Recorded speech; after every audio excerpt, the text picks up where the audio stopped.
morning to everyone. I, Professor Dr. L.T., working as Assistant Professor in Electrical Engineering subject at Jain College of Engineering, Pune. Now, today the topic is Basic Electrical Engineering BEE Revision Lecture. BEE Revision Lecture. आता पहिला paper जो असणार आहे 19 तारखेला जो paper येणार आहे ज्या इलेक्ट्रिकलचा जो इलेक्ट्रिकलचा सब्जेक्ट ज्यांना आहे त्याच्यासाठी तो 19 तारखेला पहिला पेपर आहे.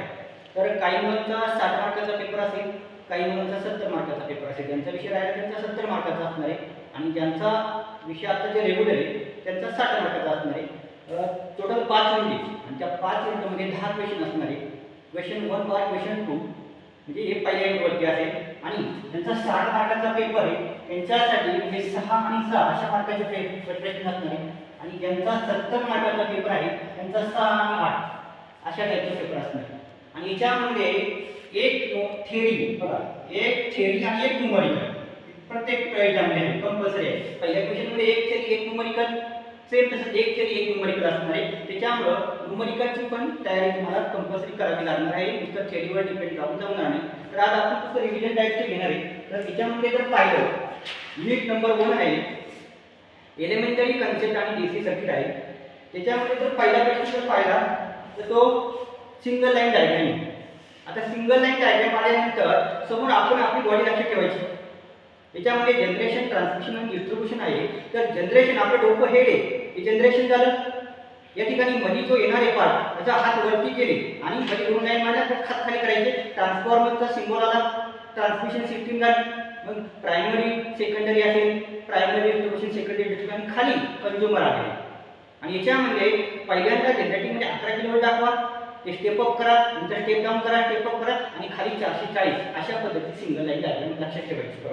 बघा रेजिस्टन्सची डेफिनेशन सगळ्यांना माहिती असणार आहे. Opposition to the clock current, त्याचे फॅक्टर आहे. फॅक्टर सांगताना R = ρ L/A आणि टेम्परेचर साठी आला 1 2 3 4 फॅक्टर लक्षात ठेवा.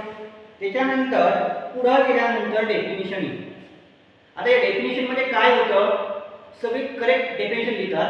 आता ऍक्टिव्ह पॉवर म्हणलं तर एनर्जी सोर्स आला पाहिजे, पॅसिव्ह म्हणलं तर नॉन एनर्जी सोर्स आलं पाहिजे, पण उलट होते असं ते झालं नाही पाहिजे. आता याच्यानंतर बायलॅटरल नेटवर्किंग म्हणजे character response does not depend on the direction of current. Bilateral म्हणजे सांगायचं आणि युनिलॅटरल म्हणजे depends on the direction of current आलं पाहिजे. लिनियर नेटवर्क आहे, resistance, inductance, capacitance remain constant, electric changes voltage आणि करंट आलं पाहिजे. लिनियर म्हणजे आलं पाहिजे, नॉन लिनियर म्हणजे चेंजेस वर्ड आला पाहिजे. का म्हणजे resistance, inductance, capacitance, changes respect to voltage आणि करंट अशा पद्धतीने आलं पाहिजे. लंप नेटवर्क फिजिकली सेपरेबल आलं पाहिजे आणि डिस्ट्रीब्युटेड म्हणजे नॉट फिजिकली सेपरेबल हा वर्ड आला पाहिजे. इथं होतंय काय, आपल्याला वाटतं लिनियर नेटवर्क मध्ये तुम्ही पॉझिटिव्ह विचार करता, पण नाही. लिनियर आणि याच्यानंतर नॉन लिनियर येतं, नॉन लिनियरला चेंजेस करतात, लिनियर मध्ये काही कॉन्स्टंट असतं. बायलॅटरल म्हणजे डिपेंड ऑन नॉट डायरेक्शन, आपण युनिलॅटरल म्हणजे डायरेक्शन डिपेंड. अशा पद्धतीने या डेफिनेशन व्यवस्थित पद्धतीने करा.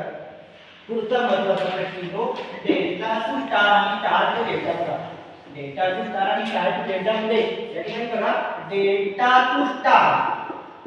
आता इथं सगळ्यात गडबड होऊ नये. काय गडबड होते, आपल्याला स्टार वर्ड ऐकायला किती मस्त वाटतं, स्टार नंतर डेल्टा आपण ऐकतो ना. मग इथं काय करले, डेल्टा टू स्टार विचारलं जातं, इथं दिलं जातं स्टार टू डेल्टा. असं झालं नाही पाहिजे. या ठिकाणी डेल्टा टू स्टार अशा पद्धतीने बघा डेल्टाची डायग्राम येते. हा डेल्टाचा 1 2 आणि 3 हे टर्मिनल आहे. या ठिकाणी तुम्ही R1 म्हटलं, इथं R2 नाही तर इथं R3 म्हटलं आणि स्टार अशा पद्धतीने स्टारची डायग्राम बघा. अशी स्टार आहे, टर्मिनल 1 2 आणि 3 आहे. मग या ठिकाणी इथं R12 येणार आहे, R23 येणार आहे आणि R31 येणार आहे. आणि या ठिकाणी तुमचा R1 R2 आणि R3 आलं. म्हणजे फायनल डेल्टा टू स्टार म्हणजे तुमचं फायनल आन्सर काय आलं पाहिजे, R1 = R12 R13 divided by, म्हणजे या ठिकाणी हा R1 = R12 आणि R31 म्हणजे या ठिकाणी टर्मिनल 1 घेतला.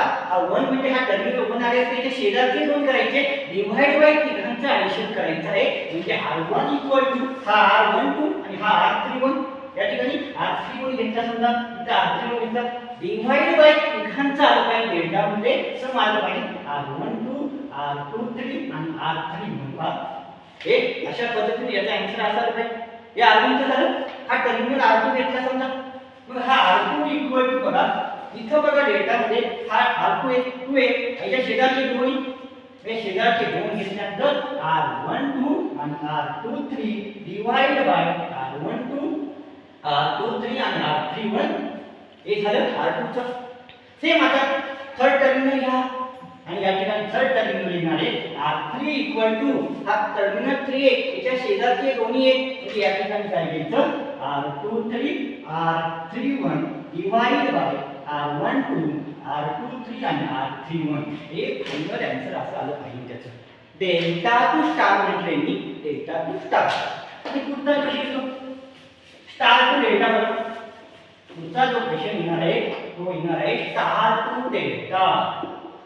स्टार टू डेल्टा 6 मार्काचा प्रश्न येतो. स्टार टू डेल्टा मध्ये जर स्टार टू डेल्टा मध्ये नंतर स्टारची डायग्राम काढायची. अशा पद्धतीने हा समजा स्टार आहे, टर्मिनल 1 आहे 2 आहे 3 आहे आणि या ठिकाणी त्याचं कन्वर्जन डेल्टा मध्ये करायचं आहे. अशा पद्धतीने टर्मिनल 1 2 आणि 3 इथं घेतला R1, इथं घेतला R2, इथं घेतला R3. सेम इथे घ्यायचं R12 R23 आणि R31 अशा पद्धतीने घेतलं. मग या ठिकाणी काय काढायचं तुम्हाला स्टार टू डेल्टा मध्ये तुम्हाला R12 काढायचं पहिल्यांदा. मग इथं बघा R12 इक्वल टू हा R1 आणि हा R2 आहे.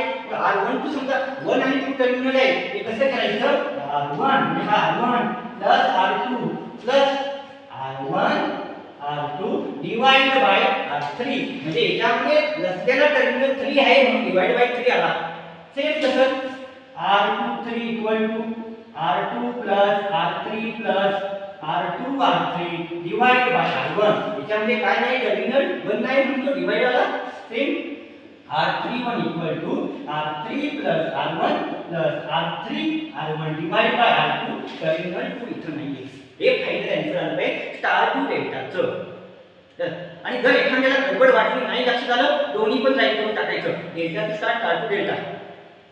पण लक्षात ठेवा शक्यतेकडून वेळ तुम्हाला कमी असेल म्हणून डेल्टा टू स्टार आणि स्टार टू डेल्टा मध्ये कमी करू नका. पुढचा प्रश्न आपण जर पाहिला किरचॉफ लॉ आहे. किरचॉफ करंट लॉचं स्टेटमेंट आणि त्याच्या स्टेप लक्षात ठेवायचा. जर आला क्वेश्चन थेरीचा तर काय सांगायचं Kirchhoff current law algebraic sum of current entering or leaving the node must be equal to 0. Solution I equal to 0. त्याच्या स्टेप काय सांगायचं सिलेक्ट.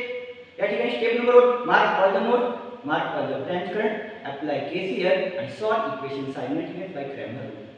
हे झाले Kirchhoff current law. Kirchhoff voltage लॉचं जर विचारलं तर काय सांगायचं algebraic sum off voltage around a close loop must be equal to 0. Summation V equal to 0. आणि स्टेप काय mark all the node, mark all the branch current, apply KVL वापरा, solve simultaneous equation या पद्धतीने solve करायचं. Yes आता एक numerical येतो आणि या न्यूमेरिकल मध्ये आता आपण न्यूमेरिकल करू. समजा एक न्यूमेरिकल आणि या न्यूमेरिकल मध्ये तुम्हाला विचारले एखादा रेजिस्टर मधला करंट तुम्हाला फाइंड आउट करायला सांगितलं आहे. मग आता अशा पद्धतीने एक न्यूमेरिकल मागच्या क्वेश्चन पेपर आपण न्यूमेरिकल घेऊ. 120 व्होल्ट आले या ठिकाणी एक आहे रेजिस्टर आहे, या ठिकाणी एक रेजिस्टर आहे आणि या ठिकाणी एक व्होल्टेज सोर्स आहे आणि एक अशा पद्धतीने ही डायग्राम आहे. अशी एक डायग्राम आपण इमॅजिन करू. येस काय लक्षात ठेवायचं ते लक्षात ठेवतो. या ठिकाणी बघा 2 आहे 3 आहे 40 व्होल्ट आहे 4 आहे आणि 5 आहे. अशा पद्धतीची डायग्राम आल्यानंतर या ठिकाणी समजा कन्सिडर करायचा हा नोड बघून घ्या तुम्ही. येस आता या डायग्राम मध्ये किरचॉफ करंट लॉ मध्ये त्यांनी सांगितले 5 ओम मधला करंट काढायचा आहे. काय करायचं 5 ओम मधला करंट काढायचा. मग किरचॉफ लॉ मध्ये साइन कन्व्हेन्शन सगळ्यात महत्त्वाची येते. हा लूप 1 झाला आणि हा लूप 2 झाला तुमचा, बरोबर ना. या ठिकाणी हा लूप 1 आहे हा लूप 2 आहे. येस मग या ठिकाणी करताना साइन कन्व्हेन्शन पहिल्यांदा द्यायची. साइन कन्व्हेन्शन मध्ये हा रेजिस्टर आहे. येस मग हा रेजिस्टर आणि समजा इथे या ठिकाणी करंट घेतला I1 करंट घेतला. I1 करंट घेतला. आता इथं पुढे गेल्यानंतर I2 पुढे घ्यायचा. हा लूप 1 आहे हा लूप 2 आहे. प्रश्न पडतो नक्की I2 इथं घ्यायचा का इथं घ्यायचा. पण ज्यातून करंट काढायला सांगितले ना त्याला I2 कन्सिडर करायचा. येस आता इथं नोड येतं मग इथं काय घेणार तर ह्या नोडकडे येणारा पॉझिटिव्ह आहे जाणारा निगेटिव्ह आहे.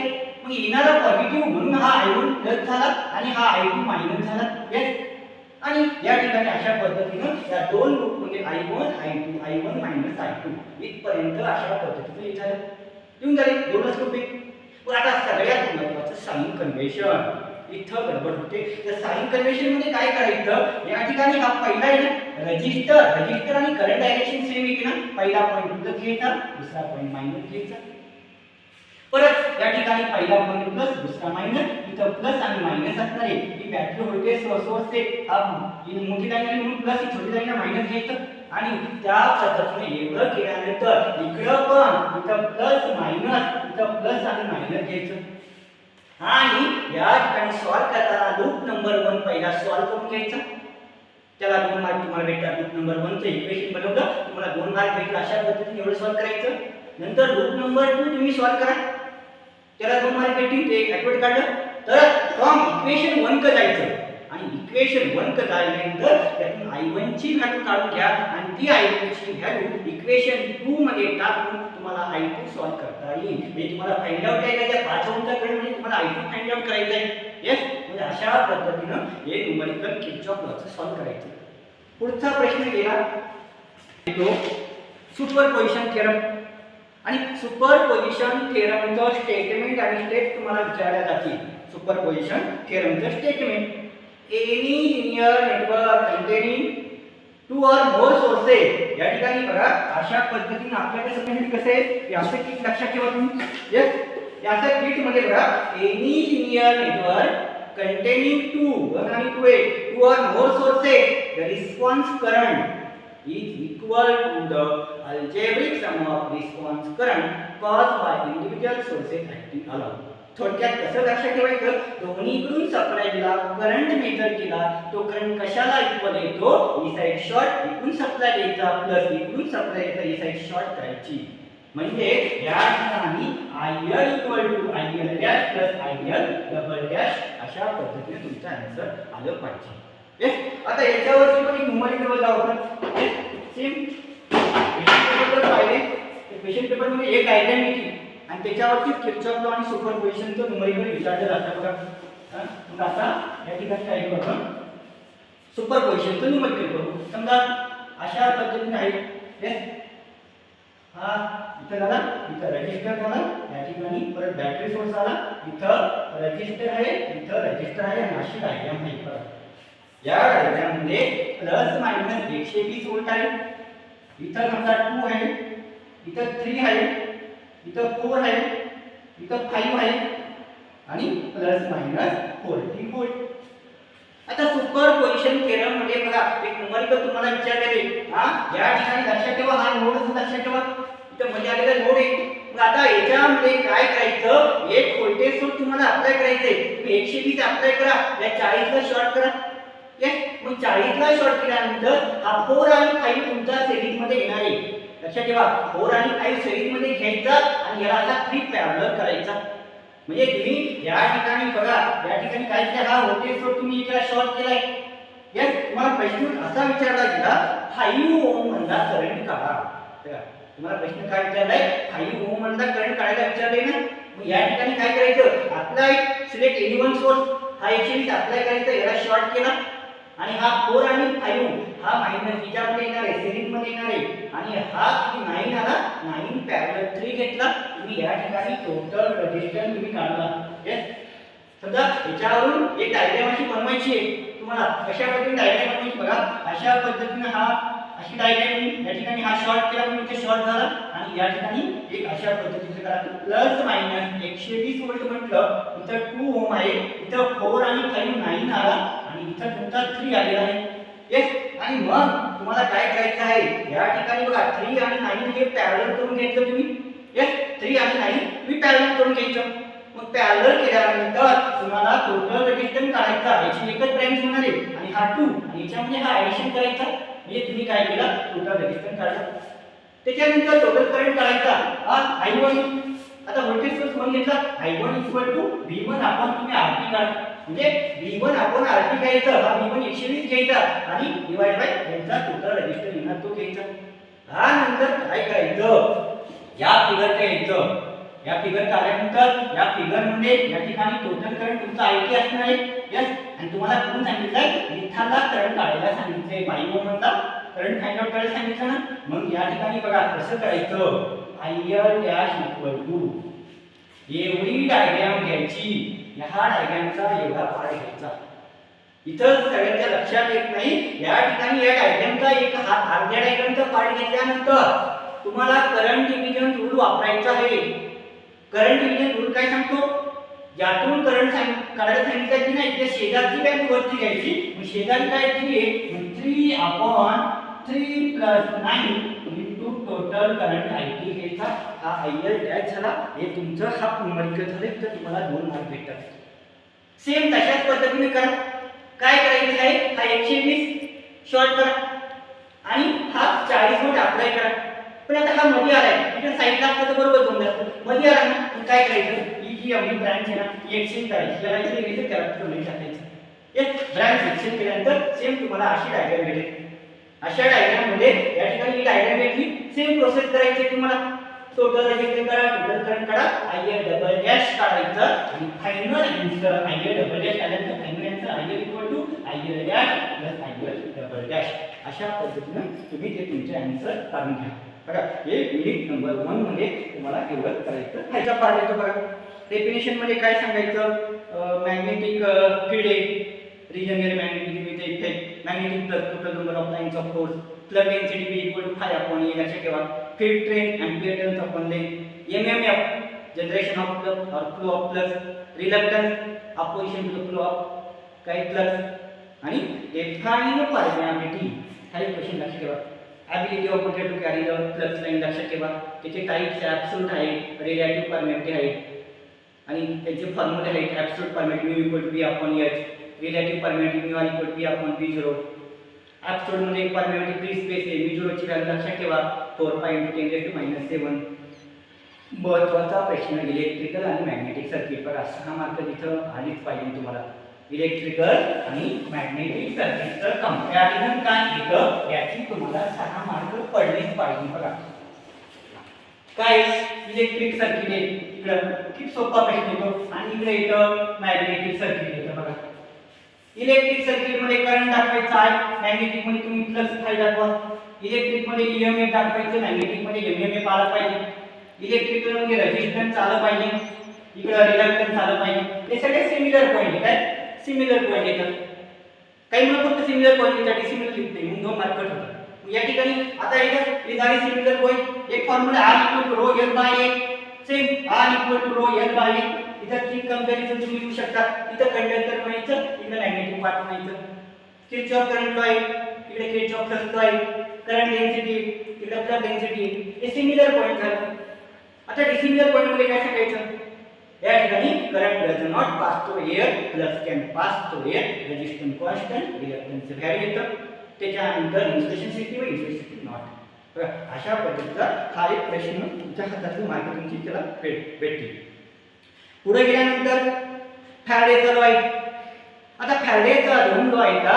फॅरेडेचा फर्स्ट लॉ काय सांगायचं. एखादा कंडक्टर असतो तो मॅग्नेटिक लाईन जेव्हा चेंज करतो तेव्हा त्या कंडक्टर मध्ये EMF इंड्यूस होतो. हा पहिला लॉ झाला. आणि दुसऱ्या लॉ मध्ये काय सांगायचं. पहिल्या लॉ मध्ये जो EMF इंड्यूस होतो this induce EMF directly proportional to the rate of change of flux linkages. बघा अशा पद्धतीने दुसरा लॉ सांगायचा. फ्लेमिंग राईट हँड रूल आहे. हा राईट हँड आहे. हे फर्स्ट फिंगर आहे, मिडल फिंगर आहे, थंब्स आहे. फर्स्ट फिंगर फ्लक्स सांगायचं, मिडल फिंगर EMF करंट सांगायचं, थंब्स कंडक्टर मोशन सांगायचं. यस या ठिकाणी हे ठेवा.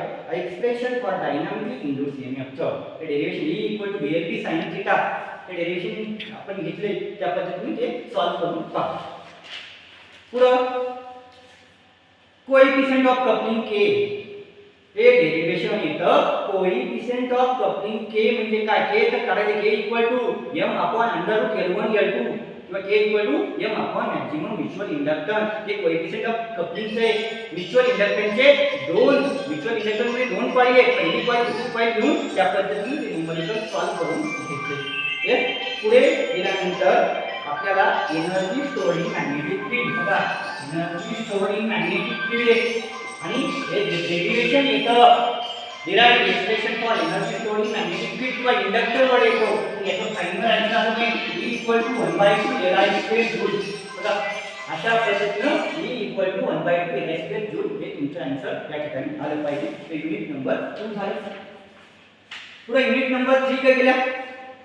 पहिल्यांदा definition waveform magnetic versatile instantaneous value of that quantity at a particular instant of time, cycle half positive half negative part, time period एक cycle complete करणारा period time taken in second of an completing one cycle, frequency total number of cycle complete म्हणजे एका second मध्ये किती number cycle complete झाले, amplitude peak value और maximum value.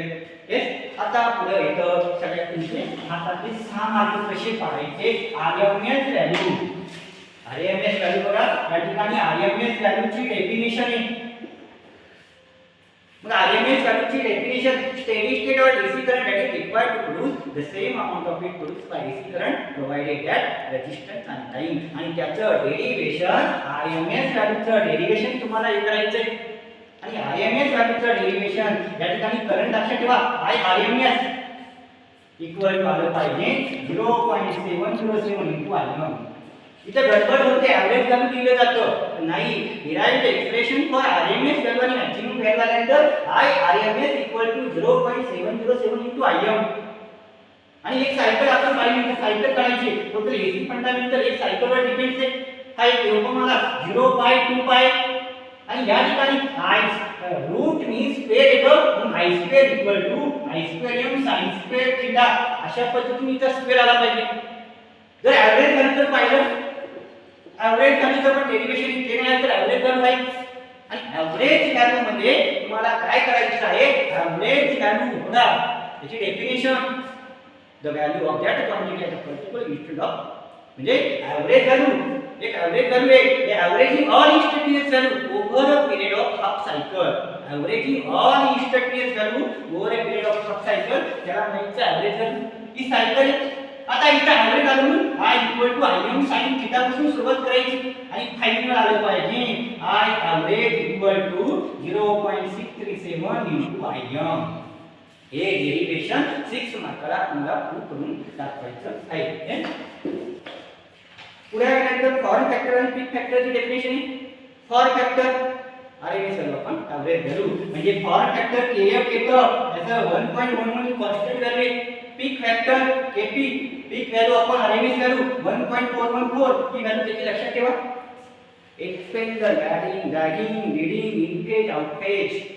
Lagging म्हणजे तुमचा जो फेज डिफरन्स फाय निगेटिव्ह असणार आहे, लीडिंग म्हणजे तुमचा फेज डिफरन्स फाय पॉझिटिव्ह असणार आहे, इनफेज म्हटलं किती येतं इनफेज म्हणजे 0 आलं आणि आउटफेज म्हणजे 180. अशा पद्धतीने त्याचं थेरी आहे, त्याची डेफिनेशन आहे, त्याचं इक्वेशन आहे हे लक्षात ठेवा. पुढे घेतल्यानंतर रेक्टँग्युलर आणि पोलर फॉर्म बघा हा सगळ्यांना लागणारा प्रश्न होतो. तुमच्या बऱ्याचशा गोष्टीवर डिपेंड असलेला पार्ट येतो रेक्टँग्युलर आणि पोलर फॉर्म. आणि हा रेक्टँग्युलर आणि पोलर फॉर्म मध्ये बघा रेक्टँग्युलर टू पोलर मध्ये कन्वर्जन करायचं म्हणजे x + jy चं r अँगल फाय मध्ये कन्वर्जन करायचं. r पहिल्यांदा काढायचा एक अल्फाबेट आपण घेतलेले असं काही नाही इथे. r कसा काढायचा हा r काढायचा अंडर मध्ये x² + y² काढायचं आणि फाय हा फाय कसा काढायचा tan इन्व्हर्स y / x करायचं. कॅल्शियम ने डायरेक्ट काढता येतं. शिफ्ट करून प्लस दाबा तिथं रेक्टँग्युलर फॉर्मची व्हॅल्यू काढा तुम्हाला पोलर आन्सर भेटेल. शिफ्ट करून मायनस दाबा तिथं तुम्हाला या ठिकाणी पोलर टू रेक्टँग्युलर काढता येईल. पोलरची व्हॅल्यू टाका तुम्हाला रेक्टँग्युलरचे आन्सर भेटेल. कॅल्शियम मध्ये ही सगळ्यात छोटी मेथड आहे. पुढे गेल्यानंतर रिएक्टन्सची डेफिनेशन येते. Opposition to flow current offered by your inductance आणि कॅपॅसिटन्स सांगा. इंडक्टिव्ह रिएक्टन्स एक्शन 2π लक्षात ठेवा. कॅपॅसिटिव्ह रिएक्टन्स Xc 1/2π लक्षात ठेवा. इम्पेडन्स म्हटलं opposition to the flow of current offered by the circuit हे लक्षात ठेवा. अशा पद्धतीने pure resistance pure inductance pure कॅपॅसिटन्सचे 7 ते 8 असे पॉईंट आहेत. त्याच्यामध्ये डायग्राम आहे, फेजर डायग्राम आहे, इम्पेडन्स असेल, वेव्हफॉर्म असेल, पॉवर असेल, हे सगळे अशा 7 पॉईंट आहेत. त्यातला 1-2 पॉईंट तुम्हाला विचारला जाईल. प्युअर रेजिस्टर प्युअर इंडक्टर आणि प्युअर कॅपॅसिटर मध्ये ठेवा. Active power apparent power, active power VI cos five, active power VI sin five, apparent power VI. अशा पद्धतीनं युनिट नंबर 3 पर्यंत लक्षात ठेवा. किंवा रेजिस्टर, इंडक्टर, कॅपॅसिटर म्हणजे जे जे पॉईंट विचारले त्याचे करून पॉवर आणि इन्स्टंटेनियस व्हॅल्यूवरती जास्त फोकस केला जातो किंवा वेव्हफॉर्म काढायला विचारला जाईल. तर या अशा पद्धतीनं युनिट 1, 2, 3 हा पाठ आपण आता इथं रिव्हिजन बेस लेवलचा तुम्ही फक्त घेतला आहे. Okay, thank you.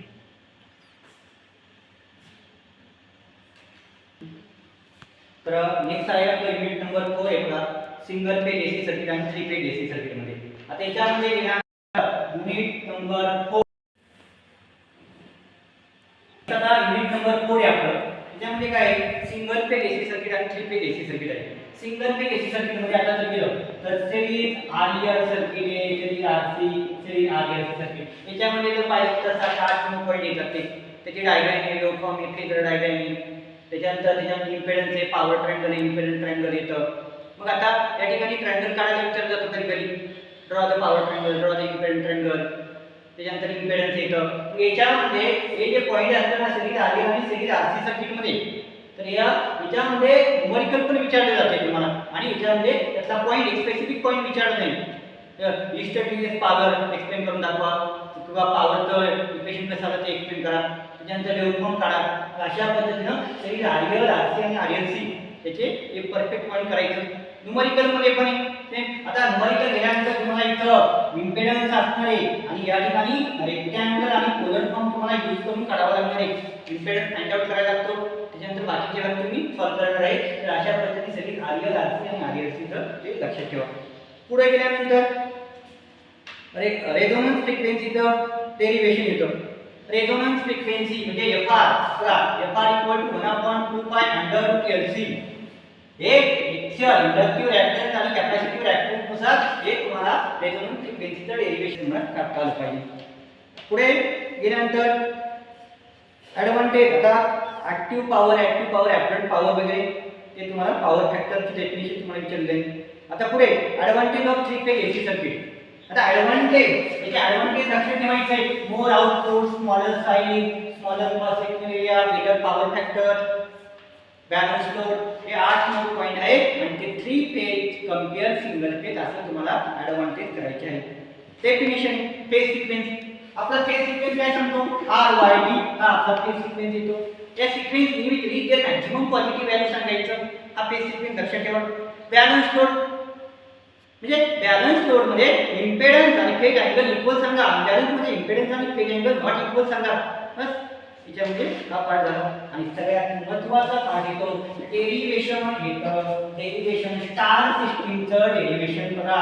Star system 6 मार्काला derivation येणार. स्टार सिस्टीम किंवा डेल्टा सिस्टीमचं डेरिव्हेशन तुम्हाला येणार आहे. डायग्राम काढायची स्टार सिस्टीमची आणि या डेरिव्हेशन मध्ये प्रूव्ह काय करायचे.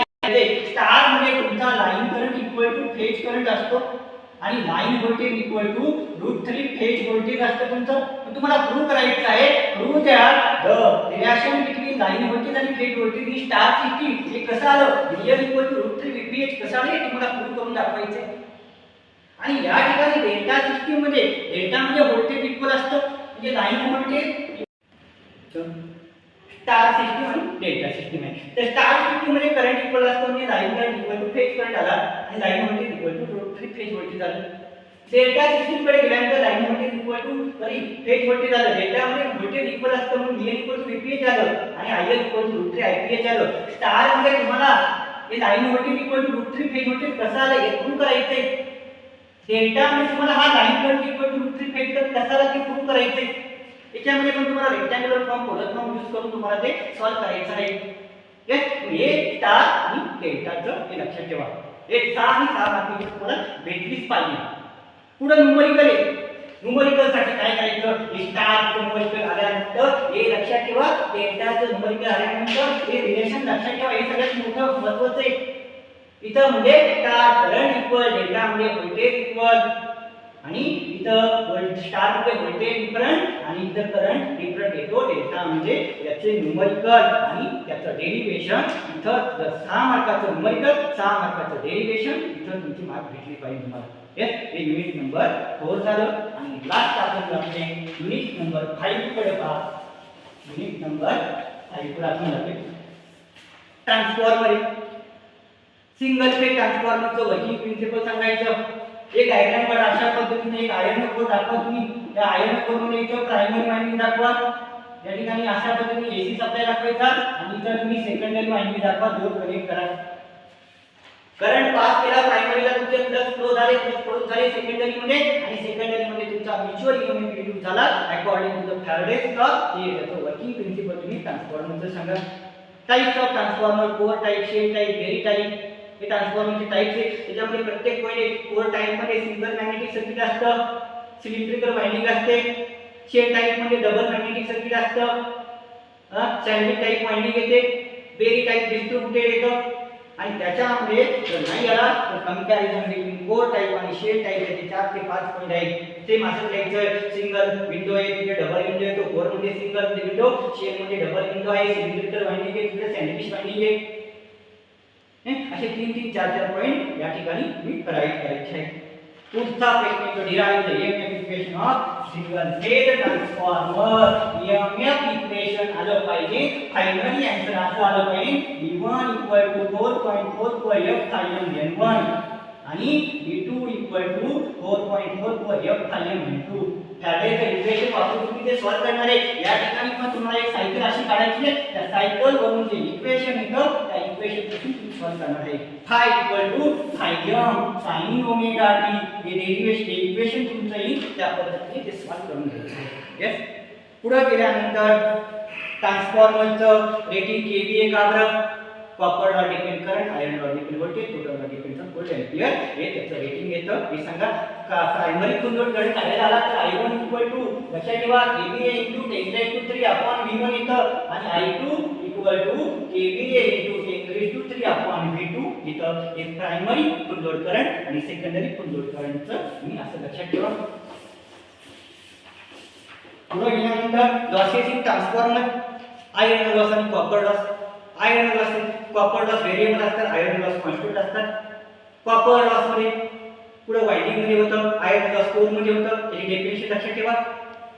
आणि याच्यामध्ये कॉपर लॉस मध्ये फुल लोड कॉपर लॉस आणि हाफ लोड कॉपर लॉसचा बघा N copper loss PCU, half load copper लॉसचा formula 1/2 P copper full load. हा हाफ लोड आणि फुल लोडचं रिलेशन कॉपर लॉस मध्ये लक्षात ठेवा. आयर्न लॉस मध्ये दोन टाइप्स येतात, एक हिस्टेरिसिस लॉस आणि eddy current loss. Hysteresis loss म्हणलं PH = KH BM 1.67 F. Equation लक्षात ठेवा. एडी करंट लॉस मध्ये P = KE BM² F² T² equation लक्षात ठेवा. आणि तुम्हाला हिस्टेरिसिस लॉस कमी करायचा असेल तर सिलिकॉन स्टील तुम्ही वापरता आणि एडी करंट लॉस कमी करायचा असेल तर कोर तुमची लॅमिनेटेड असते. हे लक्षात तुम्ही ठेवा. इफिशियन्सी आणि व्होल्टेज रेग्युलेशनचं बघा डेफिनेशन. इफिशियन्सी आउटपुट पॉवर आपण input power, regulation change in terminal voltage from low to load. आणि याच्यावर जर थेरी नाही आली तर इम्पॉर्टंट सगळ्यात लक्षात ठेवा तुम्हाला फुल लोड इफिशियन्सी आणि हाफ लोड इफिशियन्सी काढायला लागेल. फुल लोड इफिशियन्सीचा formula F KVA × 10⁻³ cos phi divided by the KVA × 10⁻³ cos phi plus iron loss plus copper loss into 100. हा फुल लोड इफिशियन्सीचा फॉर्म्युला आहे. तुम्हाला गिवन मध्ये सगळ्या व्हॅल्यू दिल्या जातील, त्या व्हॅल्यू टाकायच्या आणि फुल लोड इफिशियन्सी काढायची. 3 मार्क इथं भेटतात. हाफ लोड इफिशियन्सी NHL = इथं आता 1 असणार आहे. 50% म्हणजे 0.5 KVA × 10⁻³ cos phi divided by same घ्यायचं 0.5 KVA × 10⁻³ cos phi plus PI. Iron loss constant असतात. आता इथं हाफ लोड आलं म्हणून या ठिकाणी तुम्ही 1/2 P कॉपर फुल लोड × 100 घ्यायचं. इथं पण तुम्हाला 3 मार्क भेटतील. हे हातातली मार्क आहे. हाफ लोड इफिशियन्सी, फुल लोड इफिशियन्सी तुम्हाला करायची नाही. पुढे येतं मोटरचा part. Draw the construction wind of DC motor.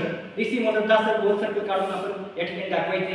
त्याच्यामध्ये मध्ये जो असणारे जो पार्ट असणारे आर्मेचर वाइंडिंग, फील्ड वाइंडिंग वगैरे सगळे अशा पद्धतीने दाखवून की डायग्राम तुम्हाला काढायचे आहे. याचे पॉईंट्स आहेत. त्या पॉईंट्स म्हणजे योक आहे म्हणजे जो साईडचा आउटर साईडचा जो योक आहे त्याचं फंक्शन काय द्यायचं आहे. Field winding, armature winding, brushes आहे, कम्युटेटर आहे, त्यांचे फंक्शन काय आहे ते त्या पद्धतीने तुम्ही राईट करा.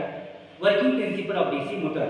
मोटर सगळ्यांना माहिती आहे. Electrical energy converted to mechanical energy when current passing to the conductor placing magnetic field it experiences the mechanical force. हे डीसी मोटरचं वर्किंग प्रिन्सिपल लक्षात ठेवा. कॅरेक्टरिस्टिक डीसी शंट मोटर आणि DC series motor, torque armature, speed armature आणि speed torque characteristic तुम्हाला 3 आणि 3 मार्कला असणार आहे शंट मोटर आणि सिरीज मोटरची. Application DC shunt motor. आपलं वर्कशॉप लक्षात ठेवा. Shunt motor lathe machine, drill machine, milling machine आहे. डीसी सिरीज मोटर मध्ये लिफ्ट, होइस्ट, क्रेन, एलिव्हेटर जे उचलणारे लागतं साहित्य हाईट असतं, जे साहित्य जिथं उचललं जातं ते डीसी सिरीज मोटरचं लक्षात ठेवा. Working principle of 3 phase induction motor. 3 phase induction motor मध्ये बाहेरचा पार्ट स्टेटर, मधला पार्ट रोटर येतो एवढं लक्षात ठेवा. आणि याच्यामध्ये रोटॅटिक मॅग्नेटिक फील्ड हा वर्ड आला पाहिजे. येस. पुढे गेल्यानंतर application squirrel cage induction motor आणि slip ring induction motor. Squirrel केजची ॲप्लिकेशन द्यायची आणि स्लिप रिंग म्हणजे हाय स्टार्टिंग टॉर्क जिथं लागतो. Crane, white, slip ring, inverter. Squirrel cage म्हणजे आपलं fan, blower machine, washing machine वगैरे काय असतं ते सेंट्रिफ्युगल पंप असतं ते राईट करा. पुढे गेल्यानंतर application resistance speed page induction motor, capacitor start induction motor, capacitor start capacitor induction motor. एक ॲप्लिकेशन तुमच्या जवळ असणारे वरती फॅन तो एक ॲप्लिकेशन तुम्ही राईट करू शकता. बघा अशा पद्धतीनं युनिट 1 to 5 कडे शॉर्टकट रिव्हिजन आपण या ठिकाणी घेतले आहे. थँक्यू.